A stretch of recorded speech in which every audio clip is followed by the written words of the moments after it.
Hello, everyone, and welcome. My name is Alexandra Bell, and I'm the president and CEO of the Bulletin of the Atomic Scientists. We're back for another live event directly from the pages of our magazine, which brings you in-depth and essential commentary on global existential risks every other month. If you're not already a subscriber to the magazine, you can sign up today. We'll have a link in the chat. We also invite you to subscribe to our YouTube channel so you can stay connected on all our future events. The theme of our current issue is the very uncertain future of arms control, and today's event is derived directly from the interview we conducted with Tom Nichols from The Atlantic, which covered a wide range of topics, including arms control, U.S. foreign policy, and how the American people are engaging with these concepts. Today, we'll be digging in on all of those issues with three great guests. First, we're joined by Mari Faines. Mari's primary role as Democracy Forward's Manager of External Affairs and Coalition. She's also a board fellow here at the Bulletin. Previously, Mari served as a strategic advisor and policy expert at the State Department, where she worked on AUKUS, the trilateral security agreement between Australia, the United Kingdom, and the United States. Next, we welcome Tom Nichols, who's currently a staff writer at The Atlantic and a contributor to the Atlantic Daily newsletter. Beyond the Atlantic, he is a professor emeritus of national security affairs at the U.S. Naval War College. He has legislative experience in the Massachusetts House and the U.S. Senate. He is also, very coolly, a five-time undefeated Jeopardy champion. We finally have John Wolstall. John's also a member of the Bulletin Science and Security Board and a U.S. Nuclear Policy Fellow at Pax Sapien. He has held numerous high-level roles in the government, including as special assistant to President Obama for national security affairs and special advisor to Vice President Biden for nuclear security and nonproliferation. He also helped negotiate and secure ratification of the New START Strategic Arms Reduction Treaty with the Russian Federation that expired this previous February. So we'll be talking more about that today, I'm sure. We'll also be taking questions from you on YouTube throughout the 45 minutes. So please feel free to type your questions in and we'll get to as many as we can. So Tom, let's start with you. This event was, as I said, initiated with your wide-ranging interview in our most recent issue. So drilling down into arms control specifically, what's happening? In Trump's first term, he abandoned the Iran deal, the Intermediate Range Nuclear Forces Treaty, and the Open Skies Treaty, but also was very interested in getting a nuclear deal with North Korea. In this term, he let New START expire without a successor agreement as of yet. He's repeatedly talked about his desire to denuclearize, even saying that was one of the subjects in his recent summit with President Xi in China. So exactly where are we in the nuclear file? What is the future of arms control? And is there a potential to avert a new three-way arms race? Well, you asked what's what's going on with arms control. The answer is nothing. Unfortunately, that's it is perhaps the worst period for arms control since since before the early 1960s. Because we're not, I mean, before 1963, right? That's when we start after the Cuban Missile Crisis, start saying, hey, maybe we shouldn't blow up the world, and maybe we ought to talk to each other about some things. We're not just not making progress; we're literally backing up and losing progress that we've made. We're losing some of the institutional muscle memory. We're losing some of the channels that were kind of and roads that we kind of paved out over the years. And for nothing really, for an administration. And it's not just the president, it's people even in his first term, John Bolt and others, who just don't like treaties. They think that treaties limit American power, that they're always unfair to America, that they're always being cheated on. I mean, it's a very cynical and dark view of international life, which, as a former I mean, my former Republican, former Reagan voter, I share that dark anarchic view of the international situation, but I'm also an institutionalist. I guess I've, kind of moved over. Certainly my former comrades would think I'm now supping with the enemy. But, I always believed in arms control. I always believed that talking is better than fighting. But so that's the short answer. Nothing. And it's worse than nothing. It's a loss of ground.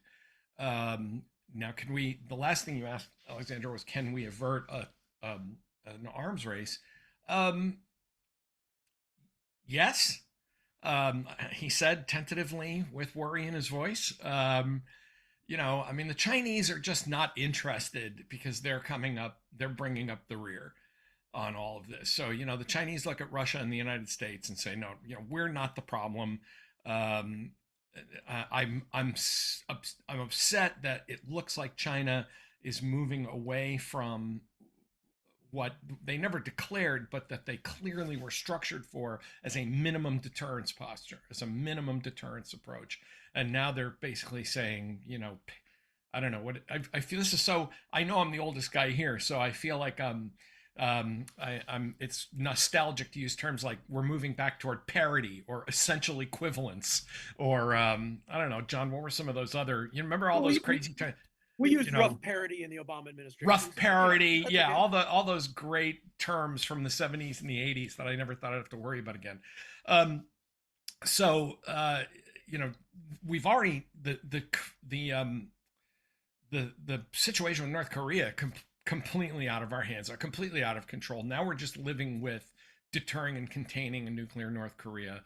The Iran, I'm sure we'll talk about in a moment, a whole other can of worms that have now been opened. And again, I say that as somebody who was not a big fan of the JCPOA. Sorry, John, I know you guys were involved, but I think I have to eat my words and say it was working. It was working. Obama took a gamble. It paid off. I wasn't sure it was going to. And it was the only game in town. So now, is there a possibility of a new arms race in the Middle East? Yes. So, I'm not so much worried about Russia and China, although Russia, I worry about command and control and Putin's stability, and I'm worried now that there is no more institutional structure. That can change after 2029. This doesn't have to last forever, but for now, I just don't think.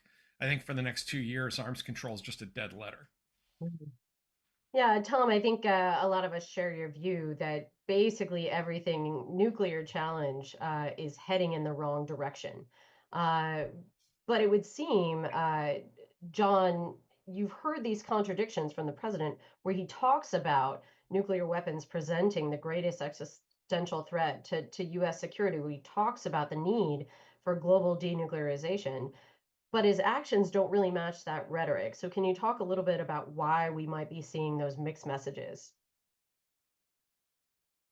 Well, I do think the statements from President Trump, which date back to the 1980s, are sincerely held. He views himself as the ultimate negotiator.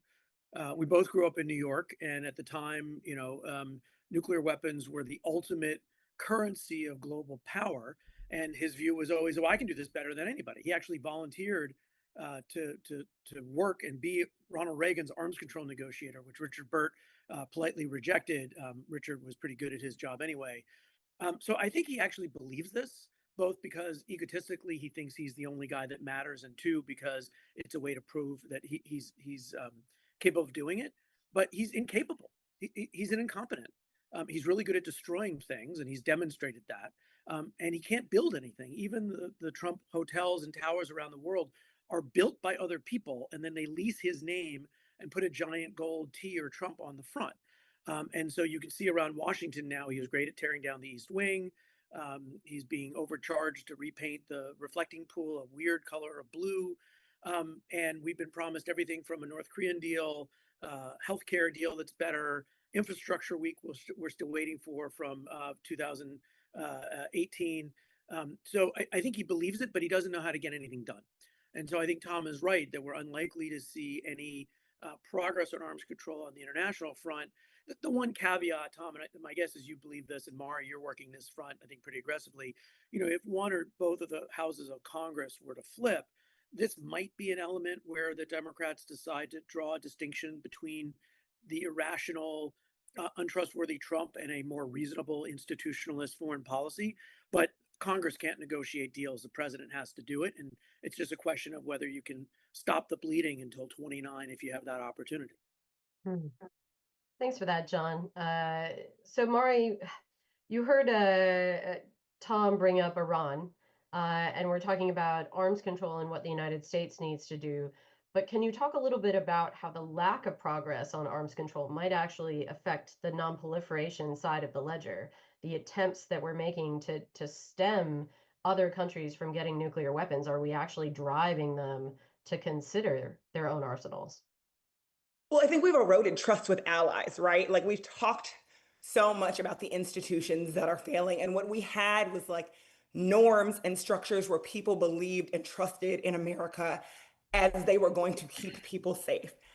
Across the international security spectrum, as we see that trust continue to erode, then yes, there certainly becomes questions in a plethora of people's minds, whether that's allies or adversaries, about if the US cannot keep us safe at this moment, what are our options to keep our own citizens safe from what they're seeing as a plethora of wars? You still see the Russian invasion of Ukraine. You're seeing what's happening in Iran.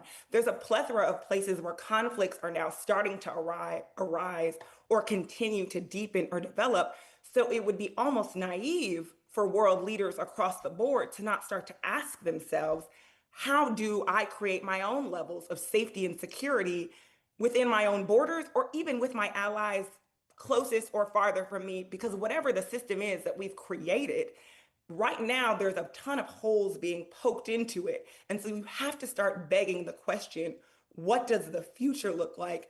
And as somebody, who firmly believes in the norms and structures that we've created over time, I am not unrealistic about the realities of the fact that people are going to have to, and probably have started, looking elsewhere. And so as we look to the future, I think the next generation of arms control experts, and even the ones that are in the field now, have to be realistic about how do we recreate bonds of trust so that we can move forward back into a space where treaties and institutions are valued and they can make the type of progress that we're honestly going to need to make up. Because realistically, it's not a decade worth of progress, it's generations of progress that we're going to have to make up to try and move forward.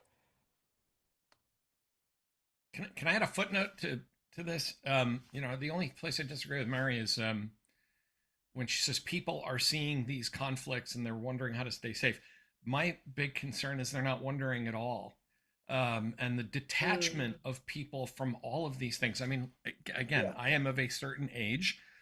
I came up in the 80s. I worked on stuff in the 80s. I mean, my first real job in DC was subcontracting to a company that did SDI stuff. I mean, I feel like a relic on this. The idea that the Russians have lost 500,000 people in a war in the center of Europe that is the biggest war since World War II, with hundreds of thousands of Russian troops miles from NATO borders. This is the kind of stuff that woke us up in the middle of the night in a cold sweat. And people in this country, even in Europe, less so in Europe because that's their neighborhood, but people in this country are walking around going, "Oh yeah, oh yeah, that's right. There's that thing, something about Ukraine." Whereas 40 years ago, we would be doing nothing else but trying to stop this from turning into something terrifying. And I'm maybe you can just tell from my affect here, but I mean I find it just excruciating that this is all happening, and people are like, what's on ESPN? Yeah, I hear something bad's happening. Whatever. Yeah, Tom, we're going to circle back to that and sort of overall how the U.S. has been dealing with national security, international security issues for some time now. But you brought up the issue of 2029, that there would be progress perhaps in the future, if not in the short term. I often hear the phrase arms control is dead, and I push back saying arms control isn't a living entity. It's a set of tools that were always more broad than just legally binding treaties. And you can choose to use those tools or choose not to use them, but it's not a matter of living or dying. It's a choice about how you're going to apply, your whole set of tools for managing risk. So if you're looking forward, to the future, what are the things that should be prioritized out of the gate on arms control, assuming it won't necessarily be a massive trilateral treaty with, actual warhead reductions? Where should the focus be in the short term? Well, arms control isn't dead, and as you say, it's a set of tools. It's like saying diplomacy is dead or terrorism is defeated. I mean, it's a thing. It's not a. But the thing that does die are relationships that are built over time between human beings. So rather than saying, okay, I don't know, pick your favorite Democratic president, President Beto O'Rourke or somebody, I don't know, comes in and says, arms control is my priority. You're not going to start with warhead counts. You're going to start by sending people at that second and third level below the White House to Beijing and Moscow and other places to say, okay, I want to talk to the people that you have that want to talk about this stuff. It's going to be slow. I mean, it's like getting together after a breakup, or finding a new partner after a breakup that, you start dating, and say, no, I'm really not, the other guy was abusive and crazy. I'm actually a very nice guy and I want to talk to you about this. So, that's the thing that can die. That has to be, if some president, some notional president, Bernie Sanders or something, walks in and says, this many warheads, that's not going to work. Now they could, and I'll stop about this, because I think it could be a kind of way to shock people into thinking about arms control again. That president, that a new Democrat, that a President Newsom or somebody steps forward and says, we've got a lot of work to do, but here's my thing: 500 nuclear warheads for everybody, or something. Reagan did this in 1981, which no one took seriously. He said zero option. And nobody thought he was serious about that. And 6 years later, that's exactly what we did. But it shocked people into thinking about, wow, is he serious about arms control? Is this actually a thing that's going to happen? Because the only action as Reagan was coming in was that SALT II was dying. And nobody really, I mean, SALT II, nobody wanted to pick up the Gerald Ford, Jimmy Carter legacy in arms control. And so Reagan said, okay, forget all that. Here, boom, zero option. Now that could happen, but again, it takes time. You have to establish those relationships. So I'm really hoping that the new president, whoever it is, and I just made up names. I don't have a horse in that race. Says arms control is really important, and that guys like Adam Smith, for example, still be in Congress, and saying, okay, we're going to start reaching out and just kind of seep it. You can't snap it back. You're going to have to seep those, or I don't want to say surge those people out and tell them to start establishing relationships. And there's going to be a lot of people spending a lot of time and eating a lot of airport food to do that. But that's the first thing you're going to have to do. So let me interject to try to get to the right of Tom, which is something I've wanted to do for most of the last 15. Is that even possible? Well, it's possible now. No, Tom, and I'm just joking, of course, because you know this, but in your sound, in short quotes, is not always easy to talk about these complex issues. You don't do arms control, right, Alex? This is one of our pet peeves. Nobody does arms control for the sake of arms control. Arms control is a tool to achieve national security objectives. We launched arms control within a year of the first nuclear weapon being detonated with the Baruch plan. Why? Because we felt if we could get international control over nuclear weapons, we could maintain a near-term monopoly and we could prevent these weapons from spreading. Every president from Eisenhower on pursued arms control as a national security objective. What does your adversary do? And what do they have that threatens to undermine your security and your capabilities? And can you limit that in exchange for something you're prepared to constrain on your own end, right? You can build a lot of cruise missiles that can target their tank battalions, or you can sit down at the negotiating table and say, you get rid of the tanks, we don't build the cruise missiles. It's a lot cheaper, it's a lot easier. You got to pay for verification. So I would say the hard work has to have already begun before you send out your emissaries to say to your negotiating partners, okay, do you want to talk, and how many warheads do we need? We need to do the hard work about national security. How many nuclear weapons do we need?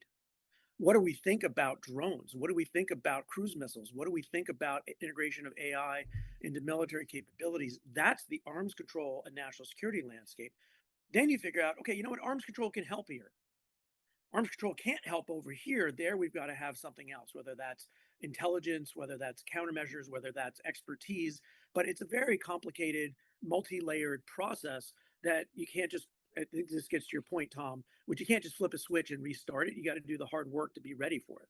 Right. John and I actually don't disagree about this. And may I say how pleasant it is to point out what a weird world we live in, that, 15 years ago, John Wolfsall and I would have been like, oh, you guys are going to be on the same side on a panel. Yeah, right.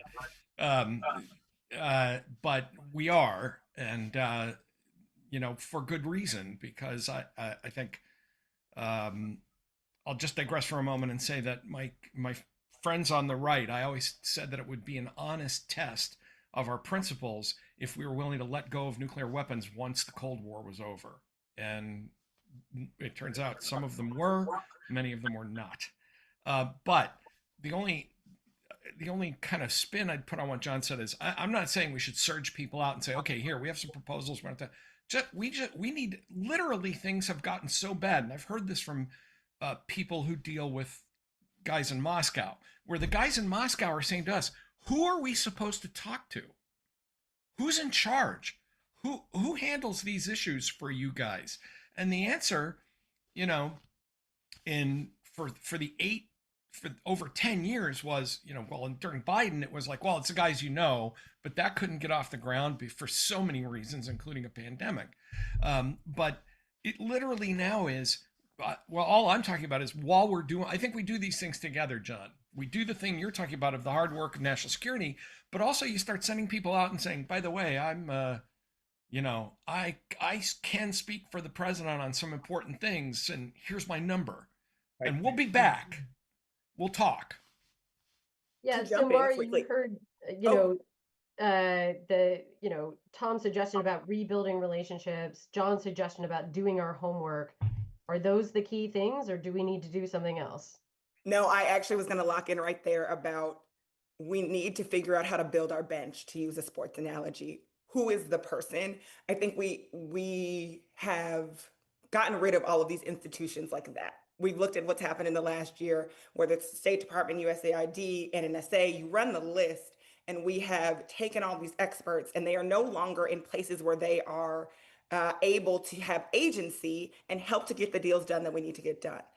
Part B, we then have an entire field that is working on these issues. And you were talking about, Tom, a generation who almost sometimes can appear to have apathy. I would argue they feel like they have proximate issue fatigue. But either way, they're working on a myriad of things. And so that leaves a space where we don't have the bench necessary to start to have these conversations. If I was looking towards 2029 so that somebody could step in and start to do this work immediately, I would also be right now building up the people that I need to go in the next generation to start to have these conversations at a multiplicity of levels. That's in the advocacy community, that's in the public, but also people within the back rooms who can start to develop these diplomatic relationships that are going to be essential to push things forward.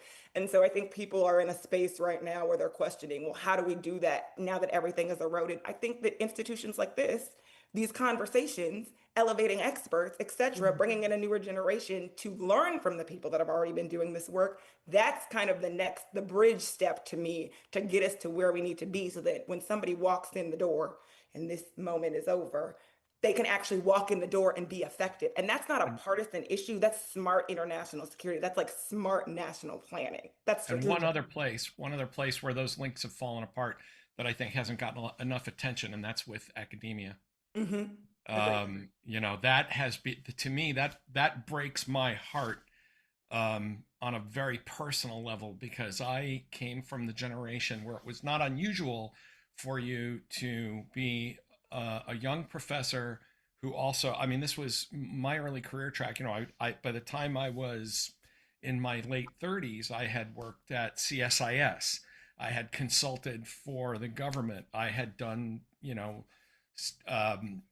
projects with NGOs, like that all those links again have fallen. And that's not entirely Trump's fault, although Trump is deeply hostile to academia, and the Pentagon, Hegseth's Pentagon, is actively burning all those connections right now. Those are going to have to be put back because the experts are not going to. They got to come from somewhere, and you take guys that are academic, pure academics who don't have a lot of good policy experience, and you bring them in and have them work on stuff. Have them work for a year on the Hill, have them work for the Pentagon for, the kind of thing Dan Dresner did or Steve Seidemann, but also to take the policy guys and say, it's okay to talk to people from universities. They're not communists, they're not Stalinists. And that has all fallen apart. So I would like to see that refreshed and put back somehow in a more productive relationship. Yeah, I can say that's certainly a priority for the Bulletin. Over the course of our 80 years, used to have a much wider group of academics, universities, including state universities all over the country. And the number of those institutions that are focusing on existential risk has been reducing. But I do think we're seeing a trend in the direction people recognizing that we have problems and we need a deeper bench, as Mari said. I want to move us to public engagement, but quickly we have a nuclear focus question, and John, I'm going to kick it to you. Cloudy California has a question for us asking, do you think Putin's past nuclear threats regarding the war in Ukraine are legitimate? And past threats, current threats, continuing threats of a nuclear nature. How seriously did you take them when you were working in the administration? And Mari, you can jump in too. Yeah, I'll assume, and always a problem, but I'll assume that they don't necessarily mean legitimate, but like how realistic were they and how credible? I mean, Alex, you and Mari were in the administration. I was on the outside, but obviously knew some of the senior people quite well. There's no question that our own government took those threats seriously. That the President Biden, took the threat that President Putin was willing to use nuclear weapons, particularly when Russian forces looked to be softening near the Dnieper River, near Zaporizhia, that the collapse of those lines might precipitate Putin moving to use nuclear weapons. There was clearly some discussion in Moscow below the presidential level about whether those are real. And I think this does get to the public engagement, Tom and Mari, you both have touched on this. The public does get engaged when they're worried, right? And so I had people calling me, I had talked to from high school, asking me whether they needed to think about moving out of the United States, right? You were smiling because you both got these calls, right? So it's not just when Chernobyl comes on HBO or when the day after captures President Reagan's attention. These things do stimulate public concern, but there are a lot of concerns. It's global warming, it's Ebola spreading in Congo. We don't have the luxury of just focusing on one. But there's no doubt that President Biden was very concerned that the war in Ukraine not become a wider nuclear war or war for Europe. You can criticize him if you want, but his view was Ukraine is not NATO territory. And he had this view with regard to the war in Libya as well. He criticized President Obama and the willingness of Europe and Obama to go into Libya as aggressively as he did. He said, look, you just can't expend capital like there's no bank account that can get emptied. Right? He actually told people to go back and read Senator Fulbright's work because he had worked with Senator Fulbright about Vietnam, right? You can't just chase after every seemingly important national security priority. You have to know what the real priorities are. And for President Biden, it was, we will defend NATO territory every inch, but we're not going to war over Ukraine. And you can criticize them if you want for that. So I think the threats were taken seriously here in the United States, whether they were real or not. I don't think even President Putin knows. Leaders don't know what they'll do until they're in the situation where they're asked to make a decision. But they have weapons, they're usable, they have the authority and the capability to use them, and that's scary enough. Tom and Mari, anything to add? I actually think John did a really good job summarizing that there. Well, just to be clear, I was not one of the people who criticized Biden on this. I was actually totally backing Biden on being cautious. I was at an event in the first months of the war, and I ran into Adam Kinzinger, who he was still a congressman, and whom I like very much. He's a good guy, but he was talking about a no-fly zone being enforced by. And I said, Congressman, with all due respect, are you nuts? You know, we're not going to fly. He said, oh, we disagree, Tom. And I said, no, Adam, we're not going to fly NATO aircraft into combat with, you know, Russian aircraft. Now, with that said, I became a little more critical later to say, send more stuff. You know, I mean, David Frum had a great line. He said, from Vilnius to Vancouver, there shouldn't be any excess stuff laying around in NATO um, um, storehouses. But I think the nuclear issue, I think, John, I think you put it exactly well. Maybe Putin didn't know whether he was serious. Leaders have a tendency to back themselves into a corner. That's what I was worried about. I wasn't worried that Putin was going to say, that's it, I'm going nuclear. I was worried about things like, I might lose power. I could end up being dragged through the streets like Gaddafi. Let's explode a nuclear weapon in the middle of the Black Sea. And then something, of course, goes wrong, and one thing leads to another, and, you know, this thing gets out of control. And so that, my real concern was, you know, nobody do anything that can get too far out of control too fast. And I think Joe Biden handled that perfectly well, especially on the issue of escalation. We can argue about, you know, whether he should have been doing things differently in the last year of his presidency, but I think the way he handled those first 6 months, especially against calls to do things that I think were really well-meaning but irresponsible. You know, send F-16s, you know, repaint the tail fins and give them to Ukraine. I mean, you know, as if the Russians weren't going to say, we know those are NATO aircraft, they have NATO pilots in them. I mean, all kinds of things could have gone wrong with a major war in the middle of Europe. So it's, you know, as a student of history, Tom, you'll appreciate this. It's not that different from what Kennedy faced in the Cuban Missile Crisis. Everybody under Biden at state, defense, intel was saying, you got to go. You know, this is the time. This is when we have to stand up to Putin. And him saying, no, right? We're not. You guys don't understand the way this spirals out of control. And, you know, everybody in the XCOM was recommending to Kennedy, you got to go and take out the missiles in Cuba. And he's like, no, I'm the one who has to bear this responsibility. That's not the way I think about it. And it would have saved Putin. I mean, this is the thing that people don't understand, that if Biden had turned this into a NATO Russia war, Putin would have said, see, I told you all along. And he would have, you know, he would have been able to do all the things that he hasn't been able to do. A gigantic draft, bring forward nuclear weapons, turn this into a war against the West, and say, finally, I have, you know, I'm going to be Peter the Great and Stalin, you know, rolled up in one. And instead, he was deprived of that by getting into not World War III, but basically having to replay World War I. Yeah. So, you know, we just talked about this major international security issue that's been happening over the course of years with Tom, as you said earlier, very little notice from the American public if they don't have service members in their family, maybe not really thinking about it at all. And so, you know, I'll take us back to sort of the title of this event. And Tom, a quote you gave in your interview with us, and you said, Americans have had it too good for too long. What do you mean?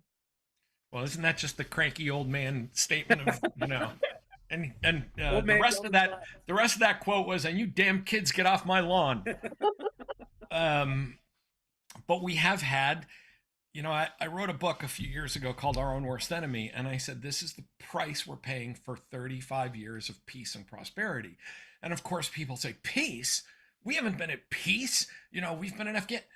Look, the fact is, we outsourced. I mean, I was teaching at the Naval War College. I saw the people fighting those wars. We outsourced all of those wars to volunteers and took it out of our public consciousness. So the average person in this country has lived with peace and relative prosperity. I'm sorry, you know, that this matters as well. As a child of the 1970s, I mean, I turned 18 in 1978.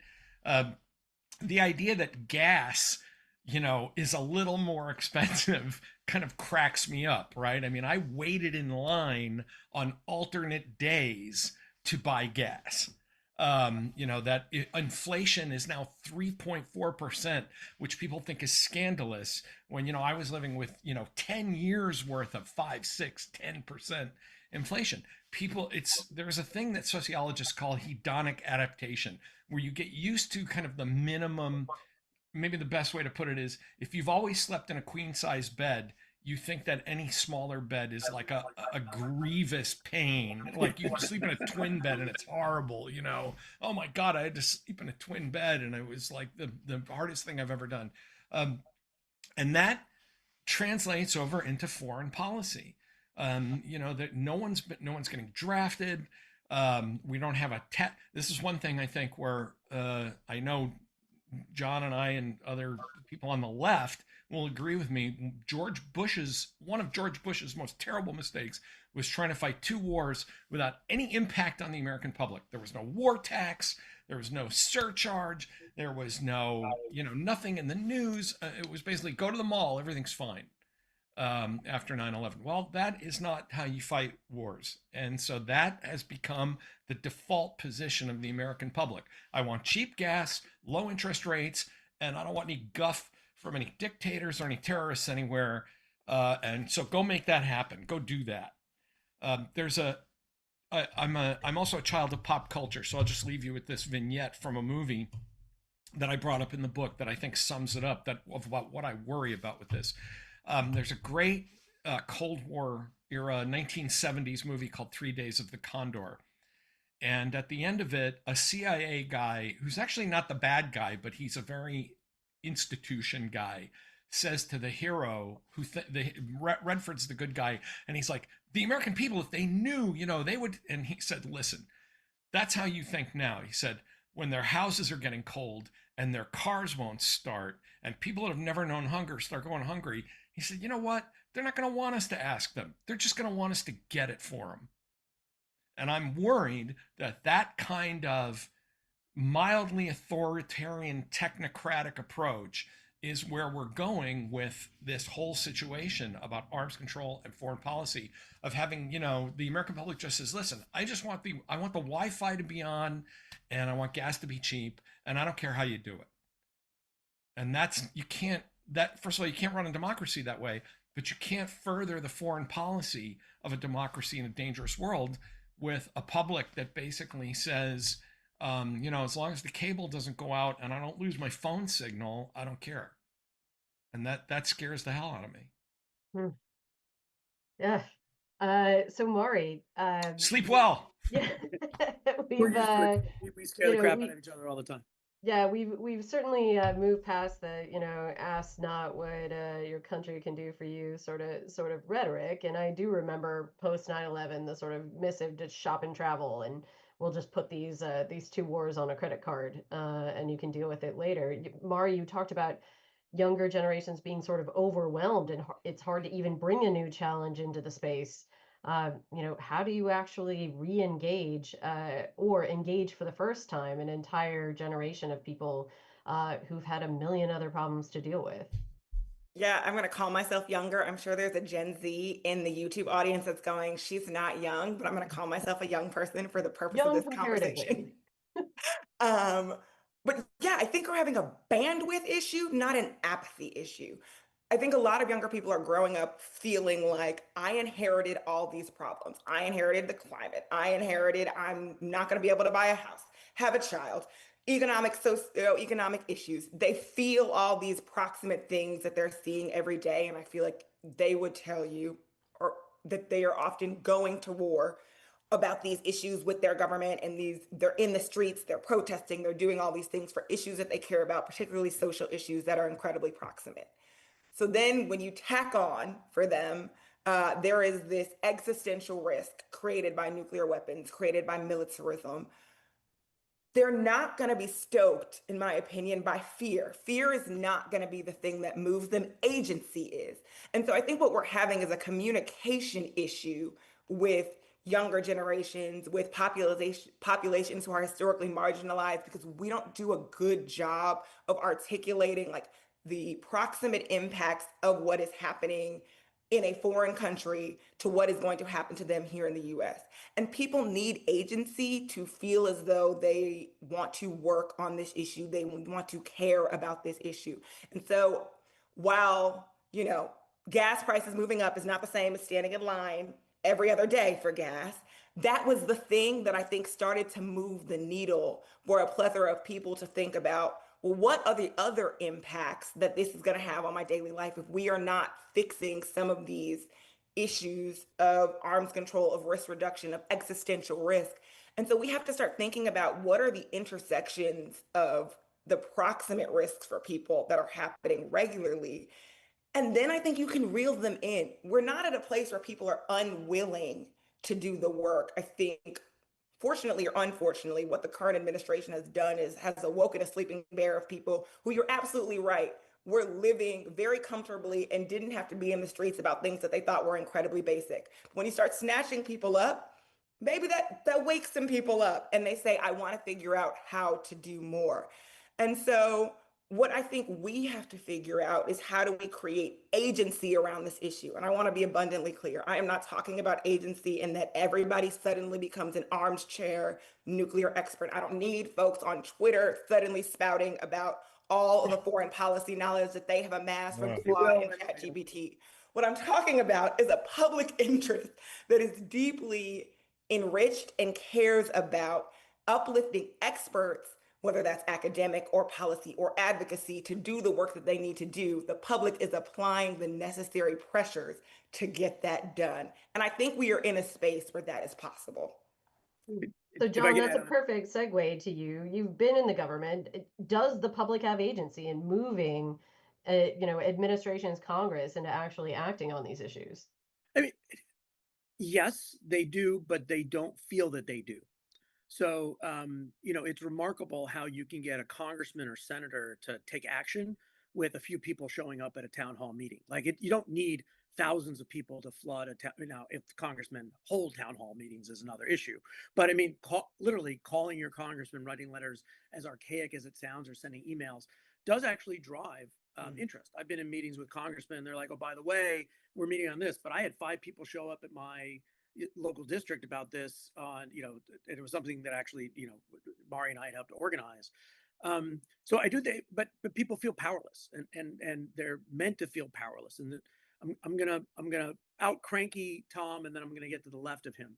So my hobby horse on this is there used to be some basic way of communicating truth and information to the American public through broadcast news. When broadcast news was a public trust and your license required on you serving that trust. And when the news program shifted from an independent news, or the network shifted from an independent news basis to entertainment, and the news program had to come out of entertainment. And Tom, Mari, Alex, you and I have all been on every program, CNN, Fox, MSNBC, like we're part of that merry-go-round. That changed the way Americans understood information, and there was no longer truth. And Tom, you've written about this in your book, Death of Expertise, and how the information ecosystem has changed. But that fundamentally changed the way you could inform the American public. They now have to go out and get that information. They have to be invested in it, which is hard. Now, to the left, it's because a lot of rich, powerful, mostly white men want that power, and they don't want people to have agency. They don't want you to affect on environmental policy. They don't want you to affect on, oil and gas and energy policy. They don't want you to be involved in immigration policy. That's our business. We decide, and you don't. And that tests our democracy. And the question is whether our democracy functions. There are a lot more people, I think, this is a matter of faith, that actually are willing to sacrifice for American ideals, for freedom, democracy, equality, representation. Rule of law. Those are things that actually resonate, and we're going to test that in about 5 months, 6 months, and then we're going to test it again in 2 years and 6 months. And I don't know where we're going to come out, but the hope is what was Joe Biden's quote? Don't bet against America. I never bet against what America can do, and the hope is that it works out. But we're testing it. You're not to my left here, John. Honestly, someone said to me, one of my editors said to me, your last 2 books are basically just a big extended critique of capitalism. And I said, oh, crap.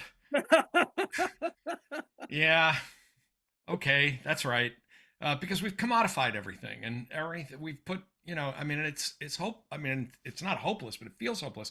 But I'm going to go back to my cranky roots and say that I know what Mari says is empirically descriptive, but now my cranky old man part says, I'm sorry, but when the youth vote lags 10 to 15 points behind everybody else, their complaints about I'm just so overwhelmed and I don't know what to do and I can't. That just goes, just as the kids would say, miss me with that, because the fact is, that they. I mean, I have a 22-year-old daughter, and she drives me crazy. She says, "Dad, I wanted to ask," because she knows I do this, and I said, she'll ask me about stuff, and I say, "Where did you get this?" And she gets it from TikTok or Instagram, and I'm like, your dad writes for a national magazine. I gave you a subscription. Just read that for 10 minutes a day. Just open up and look at the headlines and you're done. But I think that part of, this is where I'm going to be mildly partisan about this, John. Those old white men on the right, you're absolutely right about this. But a lot of these younger voters are whipsawed by activists on the left into being unable to prioritize things because all of them are, look, here, I'll say it, climate change is real. It's a problem. We need to do something. But as I used to tell the students in my nuclear weapons class, I'd say, I'm worried, I'm worried about the Earth getting 2 degrees cooler in the next 40 years, 2 degrees warmer in the next 40 years. I'm way more concerned about the Earth getting 10 million degrees warmer in the next 26 minutes. And, it's kind of like your health, prioritizing your health. Old guy, I didn't realize this now.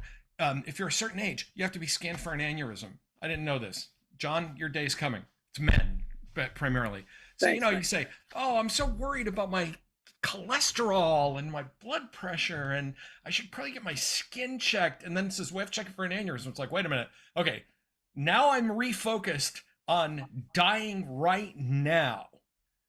And people don't prioritize those things. Everything is existential and scary. And it's because they need to. I mean, my advice to people is unplug. Stop watching I mean, all of us here work on these issues and get paid for it and do it for a living. And I bet we don't watch as much coverage as the average 25 or 30-year-old. And that's where the problem lies. It's kind of like the junk for, this is where conservatives and liberals disagree about food, right? The liberal says we have to get rid of all these Burger Kings because they're making people fat. And the conservative says Burger King doesn't make people fat. People deciding to go to Burger King makes people fat. So there's got to be some answer in between. We must get control of this information sphere, but also we have to have some kind of notion of educating people back into civic virtue to actually care about things that are important, not just because gas is expensive. That's, Mari, what you said about people finally are noticing because gas is expensive. Is there a more true and heartbreaking thing to say at the same time? Mm-hmm. So perfect thing to end on, but you did give good instruction, Tom, to unplug and read things. I'm going to quickly close everything out. Each of you give a recommendation if people want to know more about arms control, the current state of foreign policy, and get smarter on these issues. What's one recommendation? John, I'm going to put you on the spot first. If I don't say you got to read the Bulletin of Atomic Scientists, you'll get mad at me. Quite frankly, I don't care what you read, but you have to read more than one thing. So if you're only getting it from TikTok or only getting it from Instagram, you're not getting anything. So read the Washington Post and the New York Times, which are now diverging, or watch Fox News and MSNBC. Just don't live in a bubble. All right, Mari. I was also going to say read the Bulletin, but I would say for our younger folks that are watching, there are actual experts who are on TikTok and Instagram and all of these places that people are actually existing. Stop following influencers who think they fundamentally understand these issues. Follow people who have actually studied this, done the work, and proven how to talk to folks about it. That is the first place. Scrub your algorithm. Tom, last word to you. Well, I'm sorry, but now I have to say that Jeff should read The Atlantic. which has, by the way, all kidding aside, we have added a whole bunch of national security reporters to You the guys have been killing Atlantic. it. You guys And have if you're been- young, younger folks, we have a student rate for students and teachers. But I like John's idea. And I always tell people, look, if you read one national newspaper for 20 minutes in the morning and watch one 30-minute network news broadcast, you're more caught up than 99% of the people in the world. And actually, it's a bell curve, because once you start doing more than that, you start getting stupider over time. I'm sorry, Google, there's a chapter in one of my books, Google is making us dumber. You don't go dumpster diving into the internet with search terms. And one last thing for younger watchers, don't read anything that doesn't have an editor and a corrections column. If it's just one guy with a website, pass it by. No, good advice, and I promise I didn't pay money to get the Bulletin reading endorsements, but do appreciate the idea that there's lots to learn out there, but that expertise does matter. And thanks for our audience. Wait, can I make one reading recommendation? So. And this is nonpartisan and no influence. I happen to, if people ask me the magazine I read, I subscribe to a thing called The Week, which is an aggregator of news. So it's not, if you don't feel like you don't have the time to read all these other things, I really enjoy The Week because it's a digest of the American and international press. Now it's kind of like McNuggetized into pieces. It's not the left-wing version of a magazine called The Week. This is a different one that just sort of says, here's the top stories, here's how they were reported, here's what the pundits said, here's some other stuff. If you're pressed for time, that's always a good, in my personal view, that's a good option once you've already subscribed to the Atlantic and the Bulletin. Yeah.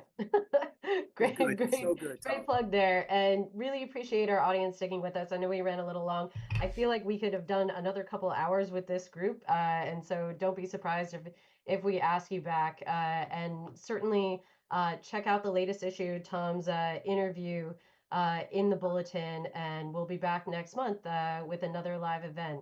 So thanks everyone for joining.